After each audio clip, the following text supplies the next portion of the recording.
इन ज्योतिर्लिंग के दर्शन, पूजन, आराधना से भक्तों के जन्म जन्मांतर के सारे पाप समाप्त हो जाते हैं। सबसे पहले हम बात करेंगे श्री सोमनाथ ज्योतिर्लिंग की। गुजरात प्रांत के काठियावाड़ क्षेत्र में समुद्र के किनारे सोमनाथ नामक विश्व प्रसिद्ध मंदिर में यह ज्योतिर्लिंग स्थापित है।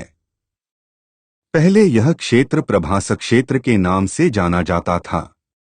यही भगवान श्री कृष्ण ने जरा नामक व्याध के बाण को निमित्त बनाकर अपनी लीला का संवरण किया था। यहाँ के ज्योतिर्लिंग की कथा का पुराणों में इस प्रकार से वर्णन है। दक्ष प्रजापति की 27 कन्याएं थीं। उन सभी का विवाह चंद्रदेव के साथ हुआ था, किंतु चंद्रमा का समस्त अनुराग व प्रेम उनमें से केवल रोहिणी के प्रति ही रहता था। उनके इस कृत्य से दक्ष प्रजापति की अन्य कन्याएं बहुत अप्रसन्न रहती थीं।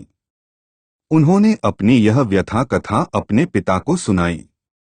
दक्ष प्रजापति ने इसके लिए चंद्रदेव को अनेक प्रकार से समझाया, किंतु रोहिणी के वशीभूत उनके हृदय पर इसका कोई प्रभाव नहीं पड़ा।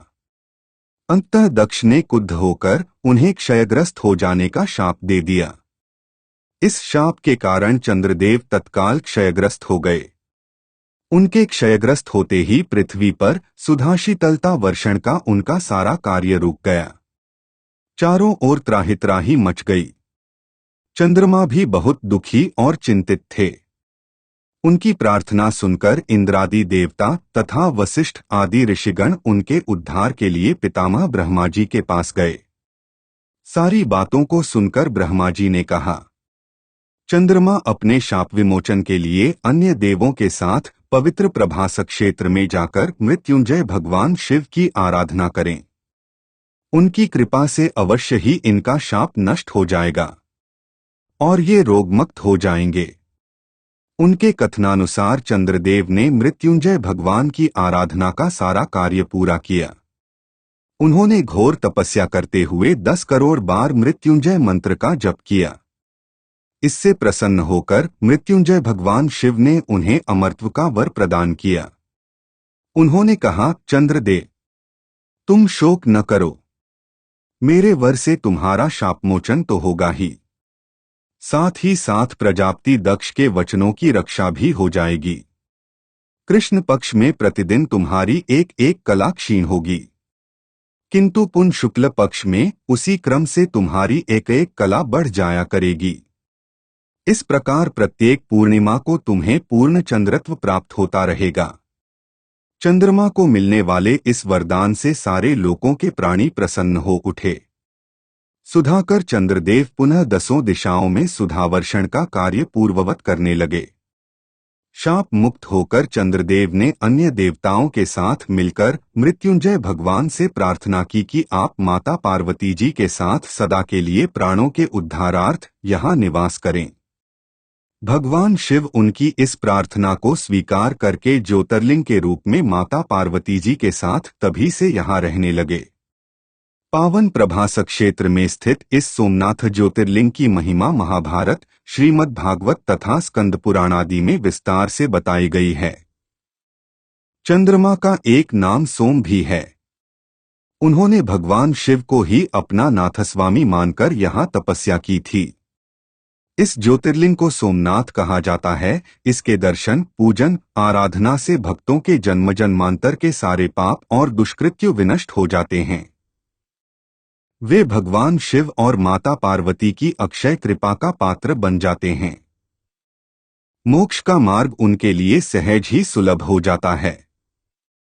उनके लौकिक पारलौकिक सारे कृत्य स्वयं सफल हो जाते हैं। अब हम आपको बताते हैं श्री मल्लिकार्जुन ज्योतिर्लिंग की कहानी को। आंध्र प्रदेश में कृष्णा नदी के तट पर दक्षिण का कैलाश कहे जाने वाले श्रीशैल पर्वत पर श्री मल्लिकार्जुन ज्योतिर्लिंग स्थित है। महाभारत, शिवपुराण तथा पद्मपुराण आदि धर्म ग्रंथों में इसकी महिमा और महत्ता का विस्तार से वर्णन किया गया है। पुराणों में इस ज्योतिर्लिंग की कथा इस प्रकार से वर्णन है। एक समय की बात है, भगवान शंकर जी के दोनों पुत्र श्री गणेश और श्री कार्तिकेय स्वामी विवाह के लिए परस्पर झगड़ने लगे। प्रत्येक का आग्रह था कि पहले मेरा विवाह किया जाए।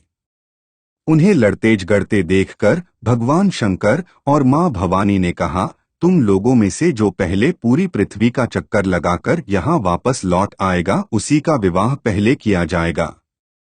माता पिता की यह बात सुनकर श्री कार्तिकेय स्वामी तो अपने वाहन मयूर पर विराजित हो तुरंत पृथ्वी प्रदक्षिणा के लिए दौड़ पड़े। लेकिन गणेश जी के लिए तो यह कार्य बड़ा ही कठिन था। एक तो उनकी काया स्थूल थी, दूसरे उनका वाहन भी मूषक चूहा था। भला वे दौड़ में स्वामी कार्तिकेय की बराबरी किस प्रकार कर पाते। लेकिन उनकी काया जितनी स्थूल थी, बुद्धि उसी के अनुपात में सूक्ष्म और तीक्ष्ण थी।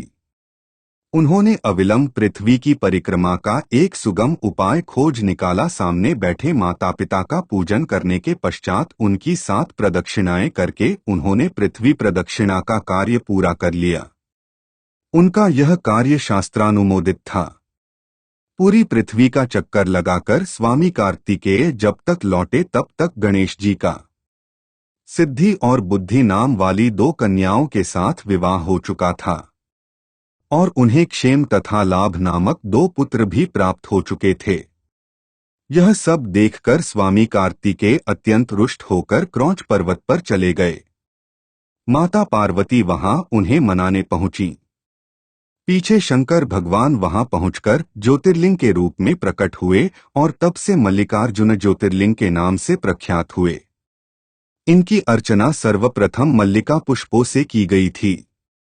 मल्लिकार्जुन नाम पड़ने का यही कारण है। एक दूसरी कथा यह भी कही जाती है, इस शैल पर्वत के निकट किसी समय राजा चंद्रगुप्त की राजधानी थी। किसी विपत्ति विशेष के निवारणार्थ उनकी एक कन्या महल से निकलकर इस पर्वतराज के आश्रम में आकर यहाँ के गोपों के साथ रहने लगी। उस कन्या के पास एक बड़ी ही शुभ लक्षणा सुंदर श्यामा गौ थी। उस गौ का दूध रात में कोई चोरी से दुह ले जाता था। एक दिन संयोगवश उस राजकन्या ने चोर को दूध दुहते देख लिया और क्रुद्ध होकर उस चोर की ओर दौड़ी। किंतु गौ के पास पहुंचकर उसने देखा कि वहां शिवलिंग के अतिरिक्त और कुछ नहीं है। राजकुमारी ने कुछ समय पश्चात उस शिवलिंग पर एक विशाल मंदिर का निर्माण कराया। यही शिवलिंग मल्लिकार्जुन के नाम से प्रसिद्ध है। शिवरात्रि के पर्व पर यहाँ बहुत बड़ा मेला लगता है। इस मल्लिकार्जुन शिवलिंग का दर्शन पूजन एवं अर्चन करने वाले भक्तों की सभी सात्विक मनोकामनाएं पूर्ण हो जाती हैं। उनकी भगवान शिव के चरणों में स्थिर प्रीति हो जाती है।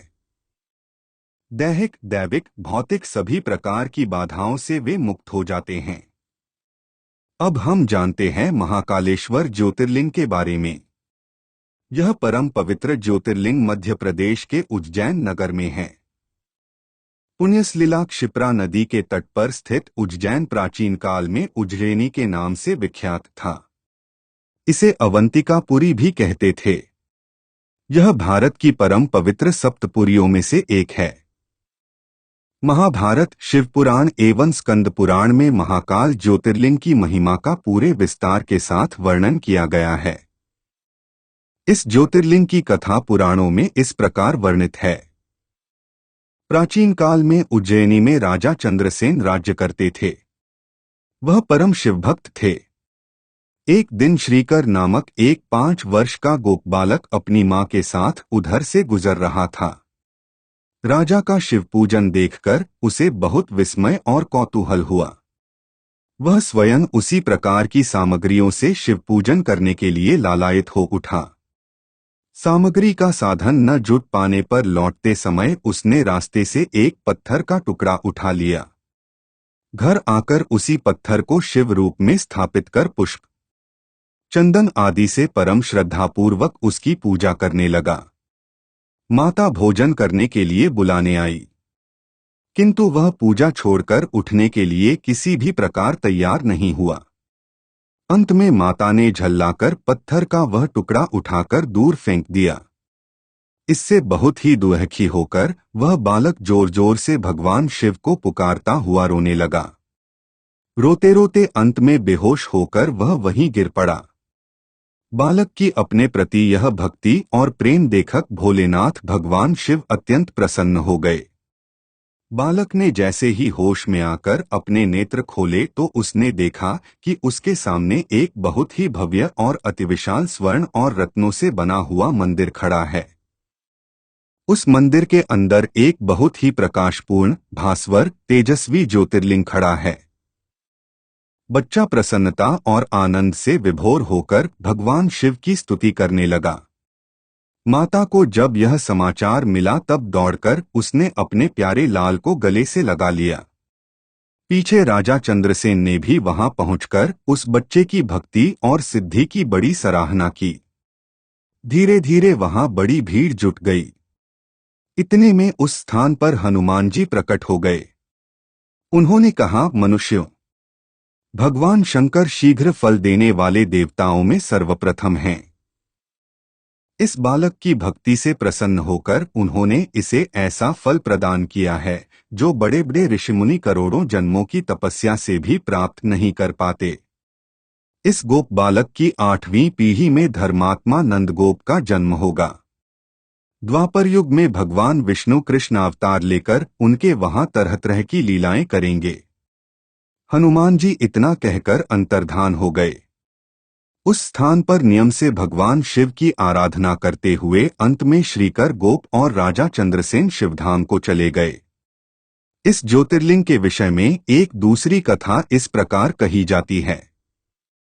किसी समय अवंतिकापुरी में वेदपाठी तपोनिष्ठ एक अत्यंत तेजस्वी ब्राह्मण रहते थे। एक दिन दूषण नामक एक अत्याचारी असुर उनकी तपस्या में विघ्न डालने के लिए वहां आया। ब्रह्मा जी से वर प्राप्त कर वह बहुत शक्तिशाली हो गया था। उसके अत्याचार से चारों ओर त्राहित्राही मची हुई थी। ब्राह्मण को कष्ट में पड़ा देखकर प्राणिमात्र का कल्याण करने वाले भगवान शंकर वहां प्रकट हो गए। उन्होंने एक हुंकार मात्र से उस दारुण अत्याचारी दानव को वहीं जलाकर भस्म कर दिया। भगवान वहां हुंकार सहित प्रकट हुए, इसीलिए उनका नाम महाकाल पड़ गया।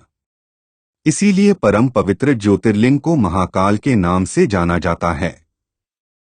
अब हम बात करेंगे श्री ओंकारेश्वर या श्री ममलेश्वर के बारे। यह ज्योतिर्लिंग मध्य प्रदेश में पवित्र नर्मदा नदी के तट पर स्थित है। इस स्थान पर नर्मदा के 2 धाराओं में विभक्त हो जाने से बीच में एक टापू सा बन गया है। इस टापू को मांधाता पर्वत या शिवपुरी कहते हैं। नदी की एक धारा इस पर्वत के उत्तर और दूसरी दक्षिण होकर बहती है। दक्षिण वाली धारा ही मुख्य धारा मानी जाती है। इसी मांधाता पर्वत पर श्री ओंकारेश्वर ज्योतिर्लिंग का मंदिर स्थित है। पूर्व काल में महाराज मांधाता ने इसी पर्वत पर अपनी तपस्या से भगवान शिव को प्रसन्न किया था। इसी से इस पर्वत को मांधाता पर्वत कहा जाने लगा। इस ज्योतिर्लिंग मंदिर के भीतर 2 कोठरियों से होकर जाना पड़ता है। भीतर अंधेरा रहने के कारण यहां निरंतर प्रकाश जलता रहता है। ओंकारेश्वर लिंग मनुष्य निर्मित नहीं है, स्वयं प्रकृति ने इसका निर्माण किया है। इसके चारों ओर हमेशा जल भरा रहता है। संपूर्ण मांधाता पर्वत ही भगवान शिव का रूप माना जाता है। इसी कारण इसे शिवपुरी भी कहते हैं।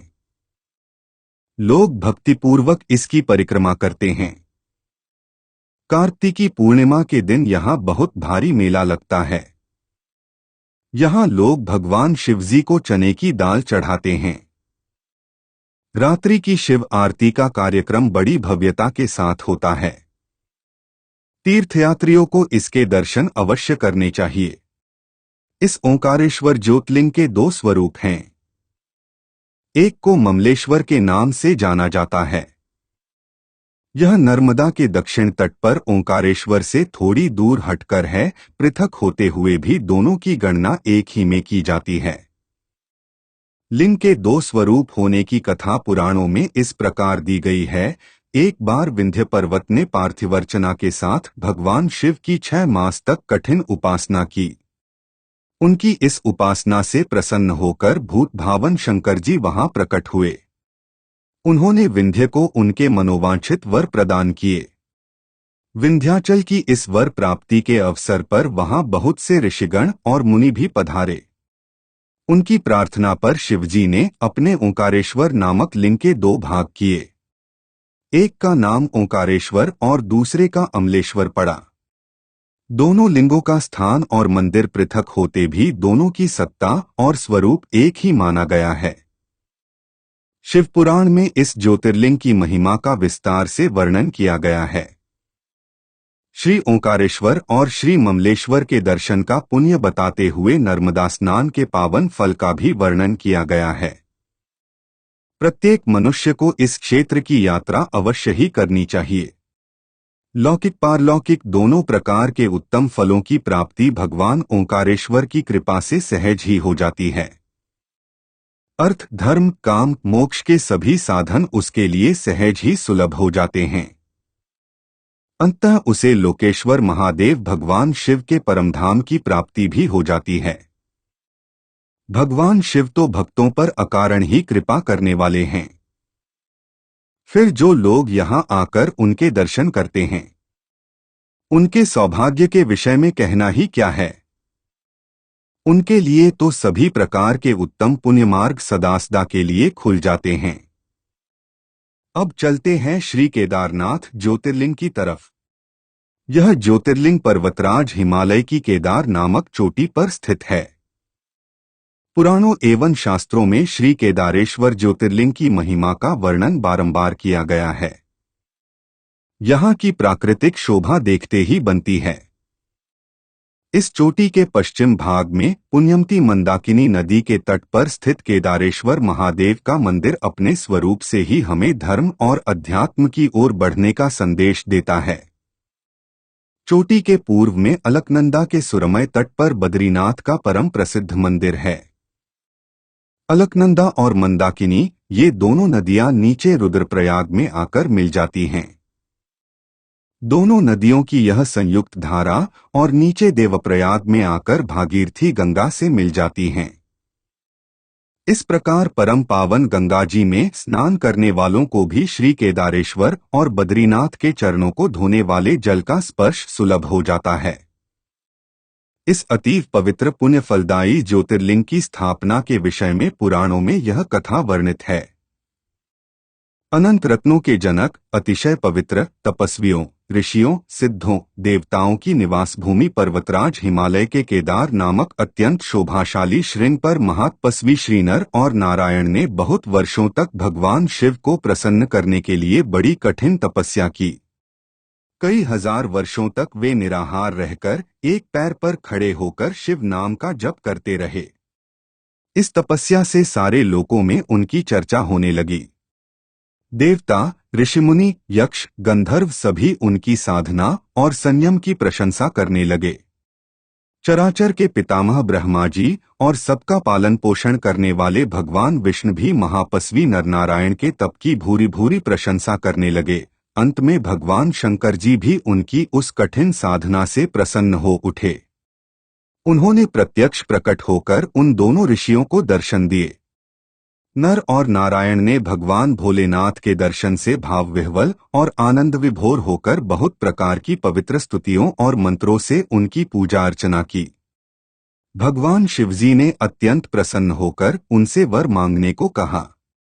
भगवान शिव की यह बात सुनकर दोनों ऋषियों ने उनसे कहा, देवाधिदेव महादेव, यदि आप हम पर प्रसन्न हैं तो भक्तों के कल्याण हेतु आप सदा सर्वदा के लिए अपने स्वरूप को यहाँ स्थापित करने की कृपा करें। आपके यहाँ निवास करने से यह स्थान सभी प्रकार से अत्यंत पवित्र हो उठेगा। यहाँ आपका दर्शन पूजन करने वाले मनुष्यों को आपकी अविनाशिनी भक्ति प्राप्त हुआ करेगी। प्रभो, आप मनुष्यों के कल्याण और उनके उद्धार के लिए अपने स्वरूप को यहाँ स्थापित करने की हमारी प्रार्थना अवश्य ही स्वीकार करें। उनकी प्रार्थना सुनकर भगवान शिव ने ज्योतिर्लिंग के रूप में वहाँ वास करना स्वीकार किया। केदार नामक हिमालय श्रृंग पर स्थित होने के कारण इस ज्योतिर्लिंग को श्री केदारेश्वर ज्योतिर्लिंग के रूप में जाना जाता है। भगवान शिव से वर मांगते हुए नर और नारायण ने इस ज्योतिर्लिंग और इस पवित्र स्थान के विषय में जो कुछ कहा है वह अक्षरश सत्य है। इस ज्योतिर्लिंग के दर्शन पूजन तथा यहाँ स्नान करने से भक्तों को लौकिक फलों की प्राप्ति होने के साथ साथ अचल शिव भक्ति तथा मोक्ष की प्राप्ति भी हो जाती है। अब चलते हैं श्री भीमेश्वर। यह ज्योतिर्लिंग पुणे से लगभग 100 किलोमीटर दूर सह्याद्री की पहाड़ी पर स्थित है। इसे भीमाशंकर भी कहते हैं। इस ज्योतिर्लिंग की स्थापना के विषय में शिवपुराण में यह कथा वर्णित है। प्राचीन काल में भीम नामक एक महाप्रतापी राक्षस था। वह कामरूप प्रदेश में अपनी मां के साथ रहता था। वह महाबली राक्षसराज रावण के छोटे भाई कुंभकर्ण का पुत्र था, लेकिन उसने अपने पिता को कभी देखा न था। उसके होश संभालने के पूर्व ही भगवान राम के द्वारा कुंभकर्ण का वध कर दिया गया था। जब वह युवावस्था को प्राप्त हुआ तब उसकी माता ने उससे सारी बातें बताईं। भगवान विष्णु के अवतार श्री रामचंद्र जी द्वारा अपने पिता के वध की बात सुनकर वह महाबली राक्षस अत्यंत संतप्त और क्रुद्ध हो उठा। अब वह निरंतर भगवान श्री हरि के वध का उपाय सोचने लगा। उसने अपने अभीष्ट की प्राप्ति के लिए 1000 वर्ष तक कठिन तपस्या की। उसकी तपस्या से प्रसन्न होकर ब्रह्मा जी ने उसे लोक विजयी होने का वर दे दिया। अब तो वह राक्षस ब्रह्मा जी के उस वर के प्रभाव से सारे प्राणियों को पीड़ित करने लगा। उसने देवलोक पर आक्रमण करके इंद्र आदि सारे देवताओं को वहां से बाहर निकाल दिया। पूरे देवलोक पर अब भीम का अधिकार हो गया। इसके बाद उसने भगवान श्रीहरि को भी युद्ध में परास्त किया। श्रीहरि को पराजित करने के पश्चात उसने कामरूप के परम शिवभक्त राजा सुदक्षिण पर आक्रमण करके उन्हें मंत्रियों अनुचरों सहित बंदी बना लिया। इस प्रकार धीरे धीरे उसने सारे लोगों पर अपना अधिकार जमा लिया। उसके अत्याचार से वेदों, पुराणों, शास्त्रों और स्मृतियों का सर्वत्र एकदम लोप हो गया। वह किसी को कोई भी धार्मिक कृत्य नहीं करने देता था। इस प्रकार यज्ञ, दान, तप, स्वाध्याय आदि के सारे काम एकदम रुक गए। भीम के अत्याचार की भीषणता से घबराकर ऋषिमुनि और देवगण भगवान शिव की शरण में गए और उनसे अपना तथा अन्य सारे प्राणियों का दुख कहा। उनकी यह प्रार्थना सुनकर भगवान शिव ने कहा, मैं शीघ्र ही उस अत्याचारी राक्षस का संहार करूंगा। उसने मेरे प्रिय भक्त कामरूपनरेश सुदक्षिण को भी सेवकों सहित बंदी बना लिया है। वह अत्याचारी असुर अब और अधिक जीवित रहने का अधिकारी नहीं रह गया। भगवान शिव से यह आश्वासन पाकर ऋषिमुनि और देवगण अपने अपने स्थान को वापस लौट गए। इधर राक्षस भीम के बंदीगृह में पड़े हुए राजा सुदक्षिण ने भगवान शिव का ध्यान किया। वे अपने सामने पार्थिव शिवलिंग रखकर अर्चना कर रहे थे। उन्हें ऐसा करते देख क्रोधोन्मत्त होकर राक्षस भीम ने अपनी तलवार से उस पार्थिव शिवलिंग पर प्रहार किया, किंतु उसकी तलवार का स्पर्श उस लिंग से हो भी नहीं पाया कि उसके भीतर से साक्षात शंकर जी वहां प्रकट हो गए। उन्होंने अपनी हुंकार मात्र से उस राक्षस को वहीं जलाकर भस्म कर दिया। भगवान शिवजी का यह अद्भुत कृत्य देखकर सारे ऋषिमुनि और देवगण वहां एक होकर उनकी स्तुति करने लगे। उन लोगों ने भगवान शिव से प्रार्थना की कि महादेव, आप लोक कल्याणार्थ अब सदा के लिए यहीं निवास करें। यह क्षेत्र शास्त्रों में अपवित्र बताया गया है। आपके निवास से यह परम पवित्र पुण्य क्षेत्र बन जाएगा। भगवान शिव ने सबकी यह प्रार्थना स्वीकार कर ली। वहां वह ज्योतिर्लिंग के रूप में सदा के लिए निवास करने लगे। उनका यह ज्योतिर्लिंग भीमेश्वर के नाम से विख्यात हुआ। शिवपुराण में यह कथा पूरे विस्तार से दी गई है। इस ज्योतिर्लिंग की महिमा अमोघ है। इसके दर्शन का फल कभी व्यर्थ नहीं जाता। भक्तों की सभी मनोकामनाएं यहां आकर पूर्ण हो जाती हैं। श्री काशी विश्वनाथ मंदिर। यह ज्योतिर्लिंग उत्तर भारत की प्रसिद्ध नगरी काशी में स्थित है। इस नगरी का प्रलयकाल में भी लोप नहीं होता। उस समय भगवान अपनी वासभूमि इस पवित्र नगरी को अपने त्रिशूल पर धारण कर लेते हैं और सृष्टिकाल आने पर पुनः यथास्थान रख देते हैं। सृष्टि की आदि स्थली भी इसी नगरी को बताया जाता है। भगवान विष्णु ने इसी स्थान पर सृष्टि कामना से तपस्या करके भगवान शंकर जी को प्रसन्न किया था। अगस्त्य मुनि ने भी इसी स्थान पर अपनी तपस्या द्वारा भगवान शिव को संतुष्ट किया था। इस पवित्र नगरी की महिमा ऐसी है कि यहाँ जो भी प्राणी अपने प्राण त्याग करता है उसे मोक्ष की प्राप्ति होती है। भगवान शंकर उसके कान में तारक मंत्र का उपदेश करते हैं। इस मंत्र के प्रभाव से पापी प्राणी भी सहज ही भवसागर की बाधाओं से पार हो जाते हैं। विषयों में आसक्त अगर अधर्मी व्यक्ति भी यदि इस काशी क्षेत्र में मृत्यु को प्राप्त हो तो उसे भी पुनः संसार बंधन में नहीं आना पड़ता। मत्स्य पुराण में इस नगरी का महत्व बताते हुए कहा गया है, जब ध्यान और ज्ञान रहित तथा दुहखों से पीड़ित मनुष्यों के लिए काशी ही एकमात्र परमति है। श्री विश्वनाथ के आनंद कानन में दशाश्वमेध, लोलार्क, बिंदु माधव, केशव और मणिकर्णिका ये 5 प्रश्न तीर्थ हैं। इसी से इसे अविमुक्त क्षेत्र कहा जाता है। इस परम पवित्र नगरी के उत्तर की तरफ ओंकार खंड, दक्षिण में केदार खंड और बीच में विश्वेश्वर खंड है। प्रसिद्ध विश्वनाथ ज्योतिर्लिंग इसी खंड में स्थित है। पुराणों में इस ज्योतिर्लिंग के संबंध में यह कथा दी गई है। भगवान शंकर पार्वती जी से विवाह करके कैलाश पर्वत रह रहे थे, लेकिन वहां पिता के घर में ही विवाहित जीवन बिताना पार्वती जी को अच्छा न लगता था। एक दिन उन्होंने भगवान शिव से कहा, आप मुझे अपने घर ले चलिए, यहाँ रहना मुझे अच्छा नहीं लगता। सारी लड़कियां शादी के बाद अपने पति के घर जाती हैं, मुझे पिता के घर में ही रहना पड़ रहा है। भगवान शिव ने उनकी यह बात स्वीकार कर ली। माता पार्वती जी को साथ लेकर अपनी पवित्र नगरी काशी में आ गए। यहाँ आकर वे विश्वनाथ ज्योतिर्लिंग के रूप में स्थापित हो गए। इस ज्योतिर्लिंग के दर्शन पूजन द्वारा मनुष्य समस्त पापों से छुटकारा पा जाता है। प्रतिदिन नियम से श्री विश्वनाथ के दर्शन करने वाले भक्तों के योगक्षेम का समस्त भार भगवान शंकर अपने ऊपर ले लेते हैं। ऐसा भक्त उनके परमधाम का अधिकारी बन जाता है।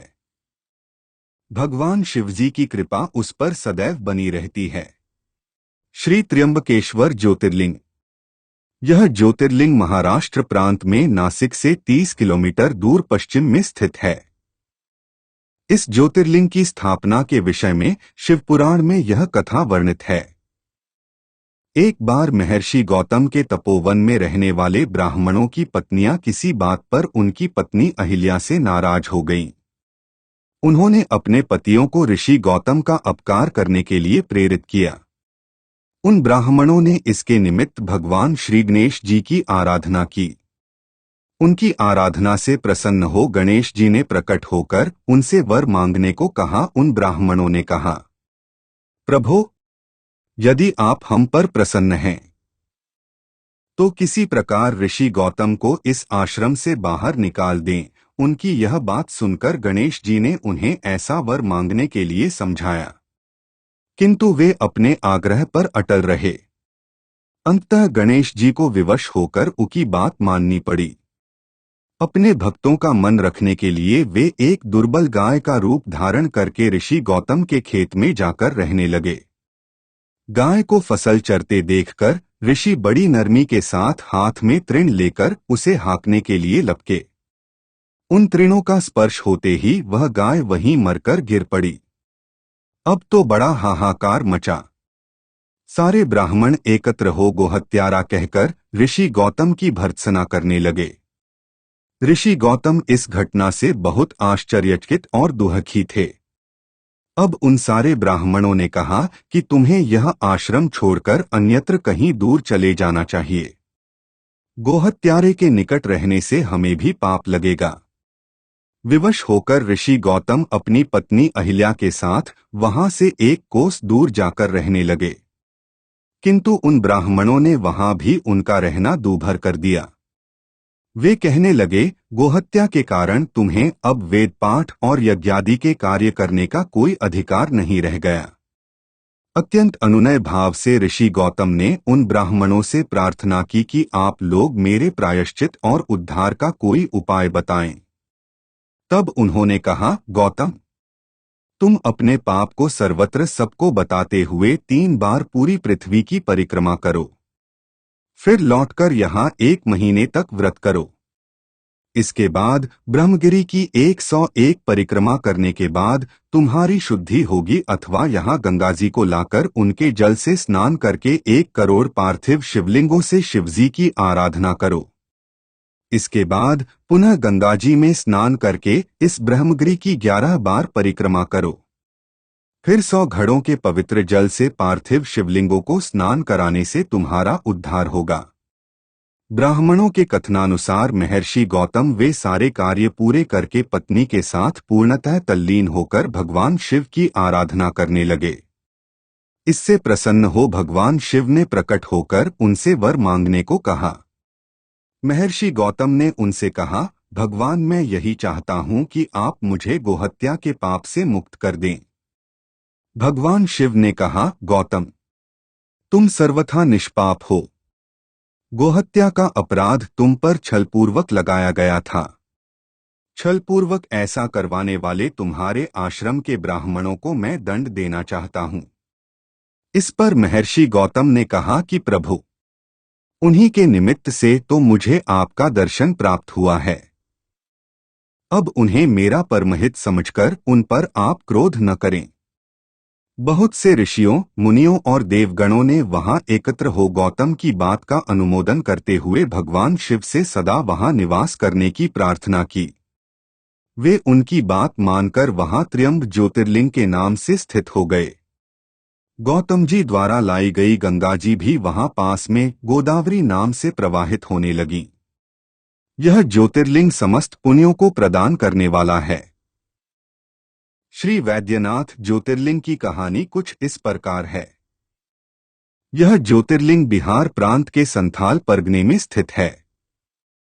शास्त्र और लोक दोनों में उसकी बड़ी प्रसिद्धि है। इसकी स्थापना के विषय में यह कथा कही जाती है।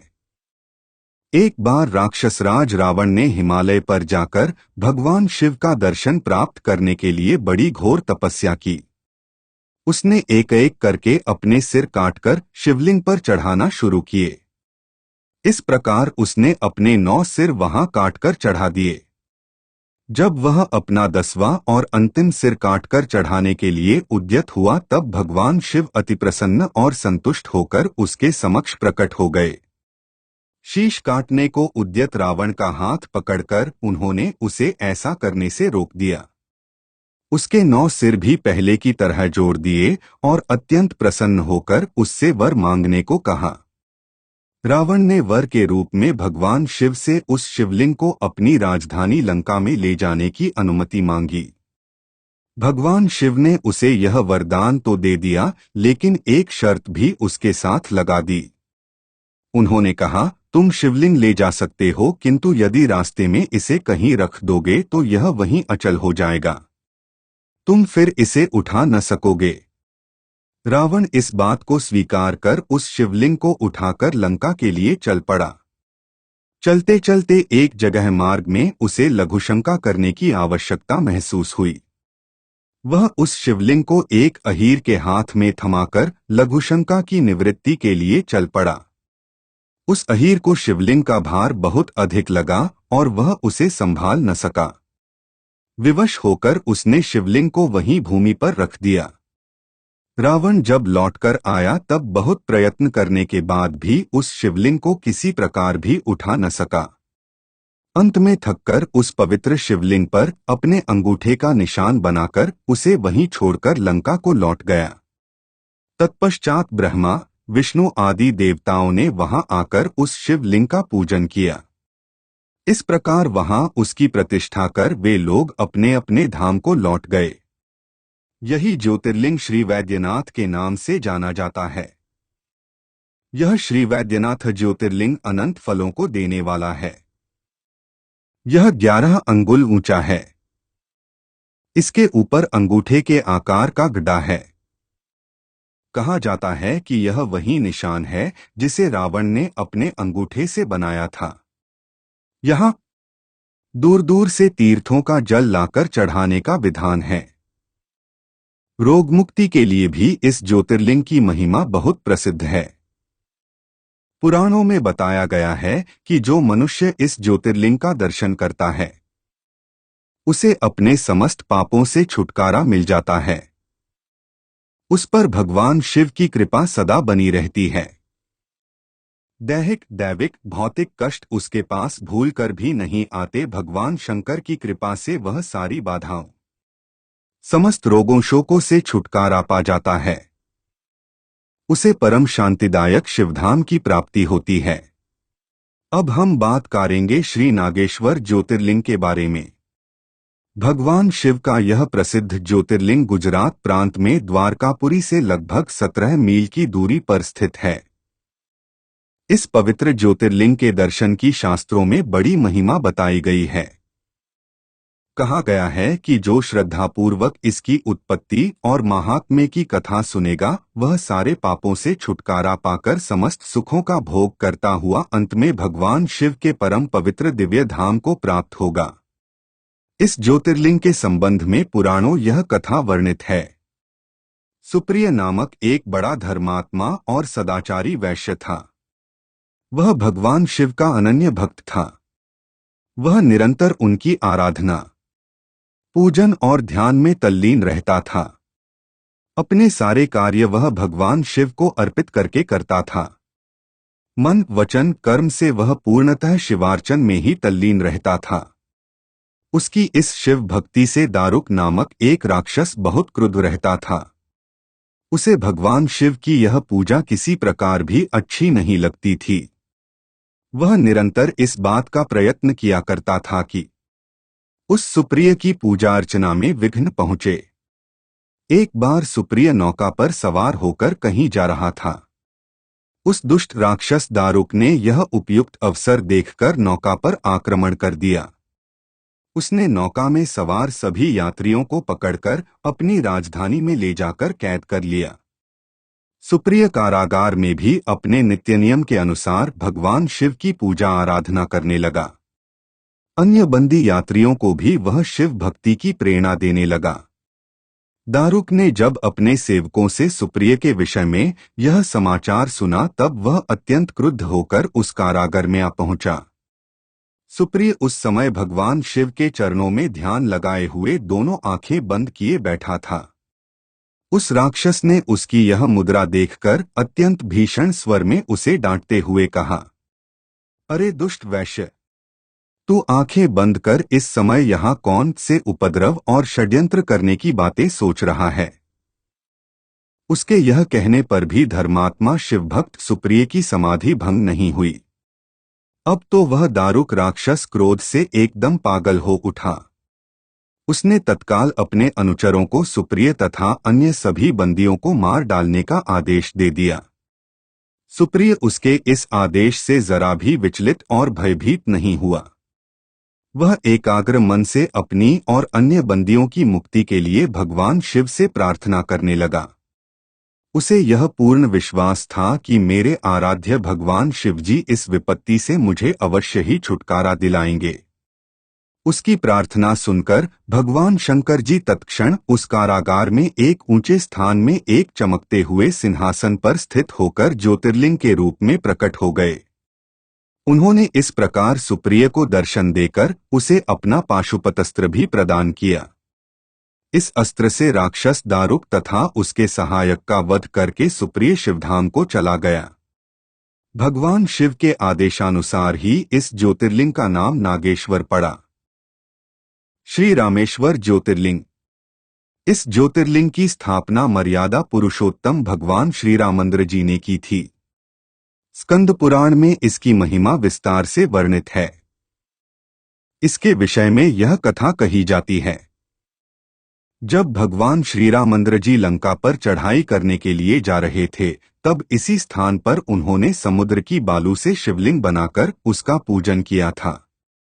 ऐसा भी कहा जाता है कि इस स्थान पर ठहरकर भगवान राम जल पी रहे थे कि आकाशवाणी हुई कि मेरी पूजा किए बिना ही जल पीते हो।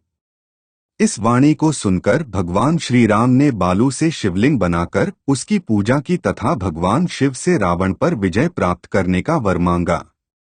उन्होंने प्रसन्नता के साथ यह वर भगवान श्री राम को दे दिया। भगवान शिव ने लोक कल्याणार्थ ज्योतिर्लिंग के रूप में वहां निवास करने की सबकी प्रार्थना भी स्वीकार कर ली। तभी से यह ज्योतिर्लिंग यहाँ विराजमान है। इस ज्योतिर्लिंग के विषय में एक दूसरी कथा इस प्रकार कही जाती है। जब भगवान श्री राम रावण का वध करके लौट रहे थे, तब उन्होंने अपना पहला पड़ाव समुद्र के उस पार गंधमादन पर्वत पर डाला था। वहां बहुत से ऋषि और मुनिगण भगवान श्री राम दर्शन के लिए उनके पास आए। उन सभी का आदर सत्कार करते हुए भगवान राम ने उनसे कहा कि पुलस्त्य के वंशज रावण का धव करने के कारण मुझ पर ब्रह्महत्या का पाप लग गया है। आप लोग मुझे इससे निवृत्ति का कोई उपाय बताइए। यह बात सुनकर वहां उपस्थित सारे ऋषियों मुनियों ने एक स्वर से कहा कि आप यहाँ शिवलिंग की स्थापना कीजिए। इससे आप ब्रह्मा हत्या के पाप से छुटकारा मिल जाएंगे। भगवान श्री राम ने उनकी यह बात स्वीकार कर हनुमान जी को कैलाश पर्वत जाकर वहां से शिवलिंग लाने का आदेश दिया। हनुमान जी तत्काल ही वहां जा पहुंचे, किंतु उन्हें उस समय वहां भगवान शिव के दर्शन नहीं हुए। अतः वे उनका दर्शन प्राप्त करने के लिए वहीं बैठकर तपस्या करने लगे। कुछ काल पश्चात शिवजी के दर्शन प्राप्त कर हनुमान जी शिवलिंग लेकर लौटे, किंतु तब तक शुभ मुहूर्त बीत जाने की आशंका से यहाँ सीताजी द्वारा लिंग की स्थापना का कार्य कराया जा चुका था। हनुमान जी को यह सब देखकर बहुत दुख हुआ। उन्होंने अपनी व्यथा भगवान श्री राम से कह सुनाई। भगवान ने पहले ही लिंग स्थापित किए जाने का कारण हनुमान जी को बताते हुए कहा कि यदि तुम चाहो तो इस लिंग को यहाँ से उखाड़कर हटा दो। हनुमान जी अत्यंत प्रसन्न होकर उस लिंग को उखाड़ने लगे, किंतु बहुत प्रयत्न करने पर भी वह टस से मस नहीं हुआ। अंत में उन्होंने उस शिवलिंग को अपनी पूंछ में लपेटकर उखाड़ने का प्रयत्न किया, फिर भी वह ज्यों का त्यों अडिग बना रहा। उल्टे हनुमान जी ही धक्का खाकर एक कोस दूर मूर्छित होकर जा गिरे। उनके शरीर से रक्त बहने लगा। यह देखकर सभी लोग अत्यंत व्याकुल हो उठे। माता सीताजी पुत्र से भी प्यारे अपने हनुमान के शरीर पर हाथ फेरती हुई विलाप करने लगीं। मूर्छा दूर होने पर हनुमान जी ने भगवान श्री राम को परम ब्रह्मा के रूप में सामने देखा। भगवान ने उन्हें शंकर जी की महिमा बताकर उनका प्रबोध किया। हनुमान जी द्वारा लाए गए लिंग की स्थापना भी वहीं पास में करा दी। श्री घुष्मेश्वर ज्योतिर्लिंग ये 12 ज्योतिर्लिंग है। चलो इसके बारे में बात करते हैं। 12 ज्योतिर्लिंगों में यह अंतिम ज्योतिर्लिंग है। इसे घुष्मेश्वर, घुसृणेश्वर या घृष्णेश्वर भी कहा जाता है। यह महाराष्ट्र प्रदेश में दौलताबाद से 12 मील दूर वेरू गांव के पास स्थित है। इस ज्योतिर्लिंग के विषय में पुराणों में यह कथा वर्णित है कि दक्षिण देश में देवगिरि पर्वत के निकट सुधर्मा नामक एक अत्यंत तेजस्वी तपोनिष्ठ ब्राह्मण रहता था। उसकी पत्नी का नाम सुदेहा था। दोनों में परस्पर बहुत प्रेम था। किसी प्रकार का कोई कष्ट उन्हें नहीं था, लेकिन उन्हें कोई संतान नहीं थी। ज्योतिष गणना से पता चला कि सुदेहा के गर्भ से संतानोत्पत्ति हो ही नहीं सकती। सुदेहा संतान की बहुत ही इच्छुक थी। उसने सुधर्मा से अपनी छोटी बहन से दूसरा विवाह करने का आग्रह किया। पहले तो सुधर्मा को यह बात नहीं जंची, लेकिन अंत में उन्हें पत्नी की जिद के आगे झुकना ही पड़ा। वे उसका आग्रह टाल नहीं पाए। वे अपनी पत्नी की छोटी बहन घुष्मा को ब्याह कर घर ले आए। घुष्मा अत्यंत विनीत और सदाचारिणी स्त्री थी। वह भगवान शिव की अनन्य भक्ता थी। प्रतिदिन 101 पार्थिव शिवलिंग बनाकर हृदय की सच्ची निष्ठा के साथ उनका पूजन करती थी। भगवान शिवजी की कृपा से थोड़े ही दिन बाद उसके गर्भ से अत्यंत सुंदर और स्वस्थ बालक ने जन्म लिया। बच्चे के जन्म से सुदेहा और घुष्मा दोनों के ही आनंद का पार न रहा। दोनों के दिन बड़े आराम से बीत रहे थे। लेकिन न जाने कैसे थोड़े ही दिनों बाद सुदेहा के मन में एक कुविचार ने जन्म ले लिया। वह सोचने लगी, मेरा तो इस घर में कुछ है नहीं, सब कुछ घुष्मा का है। अब तक सुधर्मा के मन का कुविचार रूपी अंकुर एक विशाल वृक्ष का रूप ले चुका था। अंततः एक दिन उसने घुष्मा के युवा पुत्र को रात में सोते समय मार डाला। उसके शव को ले जाकर उसने उसी तालाब में फेंक दिया जिसमें घुष्मा प्रतिदिन पार्थिव शिवलिंगों को फेंका करती थी।